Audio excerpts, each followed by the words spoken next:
I'm Trisha Macapetris, and we did our project on Coach. It's a little bit of an overview. Coach is one of the most recognized brands in the world, and their goal is to become the company that defines the global modern luxury. They want their products to be both fashionable and have functionality to it, and they want their items to be accessible luxury. Again, these are just some slideshows, some pictures from the 2017 men and women's spring collection, and it just shows you how they're changing in the next season, because before they're plain, they're known for being a little bit plain, but now they're getting more edgy, and this look is more punk. Elvis Presley, and it's inspired by beatniks, which is a counterculture of the 1950s, 1960s. And here's some other collaborations they've done. Disney, what they did with Mickey Mouse. And this other artist, sorry, I have to look up his name. James Nars and Hugo Guinness. And they just recently acquired Stuart Weitzman for $574 million. And this company is also an American brand, and it's known for craftsmanship, and it has a good customer loyalty. And the reason they purchased the company was to compete, because their sales are dropping a little bit because they were offering too many things at discounts. So the purchase of Stuart Weitzman is to appeal to the younger generation and to compete with Michael Kors and Kate Spade, which are the most popular among millennials. And here's some stock information. The logo for the New York Stock Exchange is COH. And right now they're at $36.23 per share, and the Stock Exchange of Hong Kong Limited is at 6388. And as of July 2016, they had a gross profit of $3,051,300. And the timeline, the company was founded in 1941 by, if you can see here, that's Lillian Cohen and Miles Cohen, her husband. And they didn't start with purses, they started with wallets and billfolds. And then in 1960s, they made the first, Lillian made the first handbag out of the leather used for baseball gloves. And in the 1960s is when they started calling themselves Coach. And then in the 1980s, they reached $20 million in sales in just handbags. In 1985, Sara Lee Corporation purchased Coach for $30 million. In 2000s, the Sara Lee company actually introduced more products into the markets, both leather and non-leather goods. In 2012, they made $4 million in sales. So the introduction of more products was actually successful. And the first purse, I don't know if you can see it. It was really hard to find a good picture of it. Well, like I mentioned before, it was founded in the 1960s. It got the Coach name, and it was made with baseball glove. And the reason it baseball was because it's more durable, and the color was able to grab on. The leather was better able to grab onto color. And then my demographics. This is based on women in the United States, and 20.90% of women ages 20 to 34 purchase Coach. And the reason they have such a large percentage is because they want to be more stylish, so they're not looking for functionality, they're more looking for more fashion. So they're more willing to waste money on purses. And then 16% are 35 to 44-year-olds. They want something that's more of an investment and something that has more functionality. And 18.20% is 45 to 60-year-olds. And then other people that contribute to the demographics are affluent customers. Affluent customers is a growing market because these are women that make $100,000 annually or more. And they want something more like high-end products like Louis Vuitton, so they have disposable income to spend on purses. And then the Asian market is a growing market, and there's the rising middle class. And mission statement. Their mission statement, they believe in optimism. They believe that there's no challenge they can't take on and that anything is possible. They want to keep true to their roots, So they wanna be authentic yet appeal to modern styles. And integration within their employees, they wanna make sure their employees are comfortable. Since the very beginning, they had good relationships with their employees and buyers, and they wanna continue that. And creativity and logic, like I mentioned before, they wanna appeal to the modern people, but still have the style that they're known for, which is the New York spirit. And the wheel of retailing, stage one is penetrating the market and low margins. They did that, they were able to do that in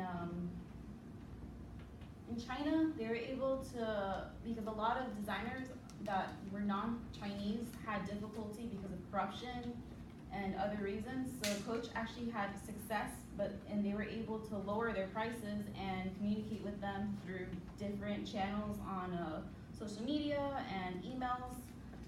And on stage two, establishing higher margins, they did that with, sorry. My finger slips. It's okay. They did that with the affluent customers. They started producing purses that are in the $800 to $1,000 range, which is common with like European brands. And stage three, they strongly established high price and high cost. That's also with the affluent customers. And stage four, competitor enters with lower margins and penetrate the market. In retail life cycle, it's introduction, growth phase, maturity phase, and decline. So for Coach, their introduction was in 1941. They started off by Lillian. Lillian would go store to store and promote Coach herself, and then eventually it was mail order. And then she was very good at marketing. She was she was her own buyer and seller for Coach. So she did that herself. And growth, that's happened before Sara Lee purchased them, but then once Sara Lee purchased them, they made it to the billions. And the maturity phase is basically what they're doing right now, which is maintaining that customer loyalty, maintaining good relationships with their buyers and suppliers, and there's no decline right now, they're doing well. Ownership, current ownership of the Sara Lee Corporation. Organizational structure is centralized in North America. Online retailing and multi-channel. They follow a multi-channel global distribution model, and they have you can buy things both online and in stores. And their price points are $100 to $500 for the low end stuff, and then $600 to $1,000 for their higher end stuff. And there are currently no franchises in the United States. Everything is all the stores are flagships, or they're distributed to department stores and outlet stores. They have concession shops in Asia and Europe, and they have supply chain management office in China, Vietnam, Philippines, and Spain. Sustainability. For their sustainability, they have 4 pillars, which is employee engagement. They want to make sure that the employees enjoy working for Coach and that they feel comfortable and that they take pride in their work. Supply chain stewardship, they make sure they are very cautious with everything, every step of the way. Everything has to go through a process where it has to go to the Coach standard. Environmental conservation, they want to make sure they're trying to do as much as they can for the environment. They're trying to use recyclable stuff. And community empowerment, they have the Coach organization, which contributes to women and education. Growth strategies, they have joint venture with Sumitomo Corporation in Japan and Hackett Limited in Europe. They have licensing for all their products. And mergers, they were allegedly, like in October this year, there was a rumor that they were going to merge with Burberry, but later they declared that that was false. So the internationalization of it, their international expansion strategy, it's to enter into joint ventures and distribute relationships to build market presence and capability, to further accelerate brand awareness, aggressively grow market share, and exercise greater control of the brand. They have a global integrity program where they have 3 documents that go out to all their employees. And one of them is their basic code of conduct that goes to everybody saying that this is how we're going to run our company, this is what we're supposed to be doing, all of the other facts. And then they also have their global operating principles, which goes out to the people that run their manufacturing centers and that distribute all of their products to the stores to make sure that they know that this is the way we handle our products. This is the products, these are the raw materials that we're giving you so that you hand out them properly to get them. And then the third one that they have, it goes out to all employees and the public, and it's the supplier selection guidelines. And it's to give, to show the Coach employees the source products, including the contracts, joint ventures, and suppliers of everything that they're using. So they have locations in Asia, Europe, South America, and North America, and they have over 200 stores all over, but they have about 1,000 in North America, and that's distributed between Canada and the United States.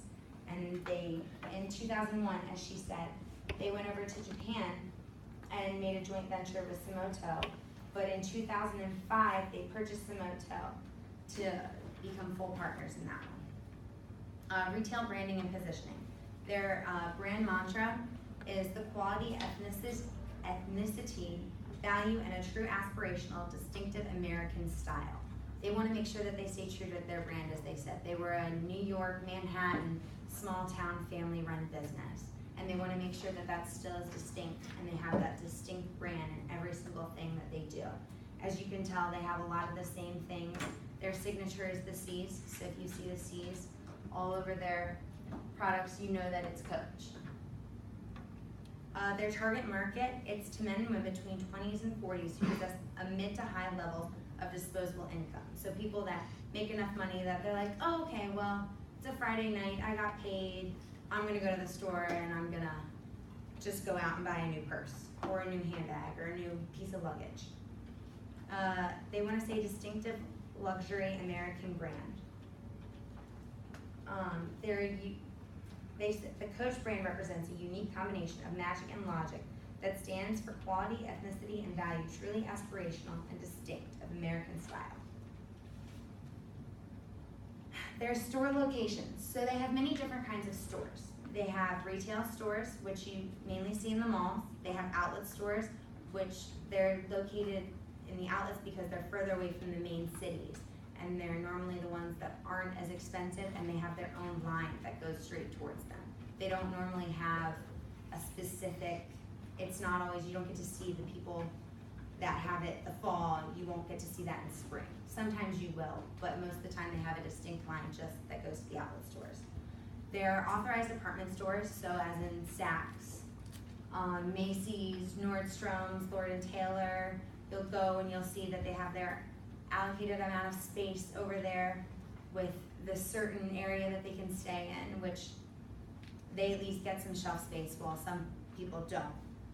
Some specialty stores, you get these through Coach cooperations, but you cannot sell individually from Coach, so if you bought Coach, you can't resell it. It's against their laws. You can't have them have like house parties, like how some people have like Mary Kay parties at their house and they distribute that. They're not allowed to do that. They also do limited duty free locations, so when you're in the airport or you're flying internationally, you can sometimes purchase Coach that way.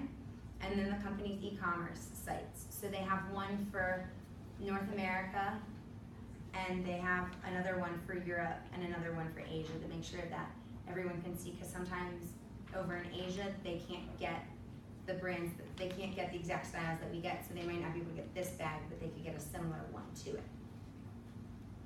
So this is the survey that we did, and we asked some basic questions. You guys filled it out, and we got 60 responses, and these were what I thought were probably the most important responses. So it said, the one at the top over here is, what is the main reason you shop at Coach? And the majority of people said, 66% said the quality. And then the one below that says, which of the following best describes your current relationship status? So these are the people that mainly shop at Coach. And they're mostly single people, with then your next highest at 25.9% is married. And then the pie chart on the far side, it's how would you rate the quality of coach? And it's just slightly bigger at 38.2% is very high quality. And not that many people said that it was a very low quality of a store.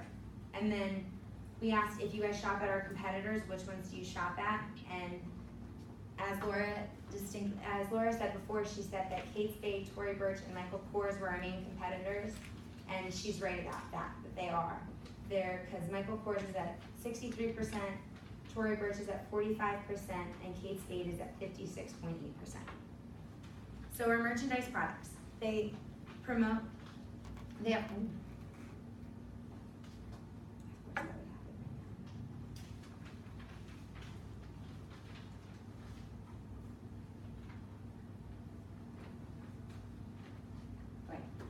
so they have products that go towards women, they have men's, and they have outerwear luggage. They have shoes, as you can see. I'm also wearing a pair of the shoes from Coach. They have different things. They first came out with the handbag, as they said, because it was the durable, and it was the cow handbag, as I read. And then as they've gotten more, I mean, it's a nice little wristlet with your ID in the back, so you guys can use that for college and things. But for men, it's mainly belts, wallets, briefcases, things along those lines. Their outerwear can be for both men and women, and then they have luggage for both. Their pricing, as Laura has said before, they were the pioneers for it, of being the products that you could only get handbags that were $500 to $800, but they became the first company to go into a department store and have a bag between $100 and $500, going more towards the middle class, as they said. They say that their quality for products are affordable luxuries, so they want to make sure that you're paying a lot, but that you're getting what you pay for. And the technology, they harness the power of the digital world. They make sure that they use it within their production and within their stores. They make sure that they're using the latest technology to make all of their products, and then that they're also staying up to date with how they promote their products through the internet, through the stores, making sure that in stores the technology is up to date and no one is having any problems. Logistics and physical distribution. Multi-channel global distribution model. They go through three basic things, and it's directly. So these would be the retail stores, the outlet stores, basically the ones that you see all the time. The e-commerce, your online stores. Your Coach boutiques and specialty retailers. So this is when you go to the department store and you see Coach there. They also set up with having the three segments that they sell to with it, which is North America, international, and e-commerce. So they make sure that they hit all departments at the same time. Advertising and social media. They want to generate excitement, brand announcements, reach larger customer demographics. So one thing that I read was that in China, they wanted to get their product out more and get it to a certain new level of people. So they wanted to call it the Hot Moms campaign. So on Mother's Day, they had mothers take pictures with their children and tweet it with the hashtag Hot Moms, hashtag Coach, to make sure that it would get out there and the chance to win a Coach bag. And that promoted Coach very well over there, and that's the new demographic that they're going towards. And then these are our references.